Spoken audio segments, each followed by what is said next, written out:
15-ാം തീയതി ജൂൺ 15-ാം തീയതി നമ്മൾ കെ എസ് ആർ ടി സിയിൽ, അതായത് കെ എസ് ആർ ടി സിയുടെ ഓർഡിനറിയിൽ യാത്ര ചെയ്യാൻ പോകുന്നവരാണ്. അപ്പം എനിക്കറിയുന്ന കാര്യങ്ങൾ നിങ്ങളുമായിട്ട് ഷെയർ ചെയ്യുകയാണ് ഇന്ന് എൻ്റെ ഉദ്ദേശം. നമ്മുടെ നാട്ടിലൂടെ K S R T C ഒരു 16 പോകുന്നുണ്ടെങ്കിലും ഓർഡിനറി എന്ന് പറയുന്നത് 1-2 ഉണ്ടാവുള്ളൂ.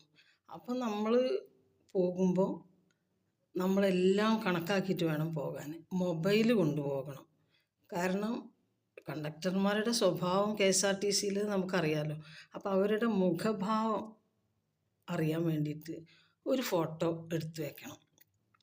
പിന്നെ പുരുഷന്മാർക്ക് ഈ സൗകര്യമില്ല. പുരുഷന്മാർ കൂടി വേണ്ട തന്നെയായിരുന്നു. അത് ഇനി ഘട്ടം ഘട്ടമായിട്ട് ചിലപ്പോൾ ഉണ്ടാവും. അപ്പോൾ അതുകൊണ്ട് തന്നെ സ്ത്രീവേഷം കെട്ടിയ പുരുഷന്മാരുണ്ടാവാൻ സാധ്യതയുണ്ട്.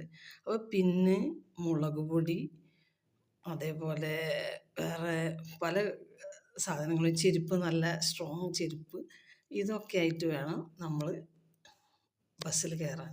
പിന്നെ 15-ാം തീയതി ഫ്രീ ആണെന്ന് എഴുതിയിട്ട് എല്ലാവരും കൂടി കുത്തി കയറി. ആവശ്യക്കാർ പോട്ടെ, നമുക്ക് ആവശ്യം ഉണ്ടാകുമ്പോൾ നമ്മൾക്കും പോകാം. എല്ലാം കൂടി ഒരു റഷ് ആക്കല്ലേ. പിന്നെ അവനാൻ്റെ പഠിക്കുന്ന ആരും കയറാൻ ശ്രമിക്കല്ലേ. ഓട്ടോറിക്ഷയിൽ ഒരു 10 രൂപ കൊടുത്തിട്ട് ആ ഓട്ടോറിക്ഷയിൽ ആ സ്റ്റാൻഡിലേക്ക് പോയിട്ട് അവിടെ നിന്ന് സമാധാനമായിട്ട് കയറും. മറ്റത് നിങ്ങൾ പ്രതീക്ഷിക്കരുത്.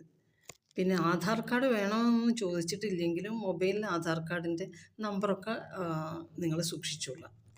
വീട്ടിൽ നിന്ന് പ്രാഥമിക ആവശ്യങ്ങൾ നിറവേറ്റുന്ന സോപ്പ്, തോർത്ത്, ഡ്രസ്സുകളൊക്കെ അത്യാവശ്യം പിന്നെ കൊണ്ടുപോവുക. ഒരു അയൽവാസിനെയും കൂടുന്നത് നല്ലതാണ്. കാരണം ഇനി ദൂരപരിമിതി ഉണ്ടോ, അത് നമുക്ക് പരിചയമില്ലാത്ത വഴിയിലാണോ ഇറങ്ങുക, ഒന്നും പിടുത്തമില്ല. അപ്പം അതുകൊണ്ട് തന്നെ നമുക്കൊരു സേഫ്റ്റിക്ക് നമ്മൾ ഇതൊക്കെ കരുതുക. റൂമൊക്കെ എടുക്കേണ്ടതായിട്ട് ചിലപ്പോൾ വരും.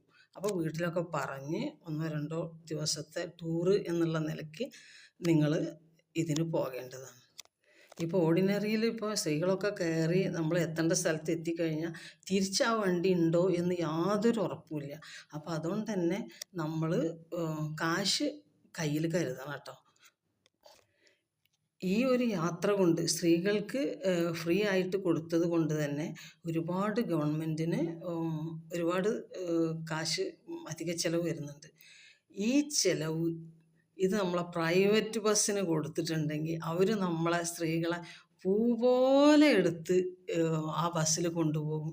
എനിക്ക് സന്തോഷം. അതായത് അത് ഇഷ്ടം പോലെ ഉണ്ടല്ലോ പ്രൈവറ്റ്.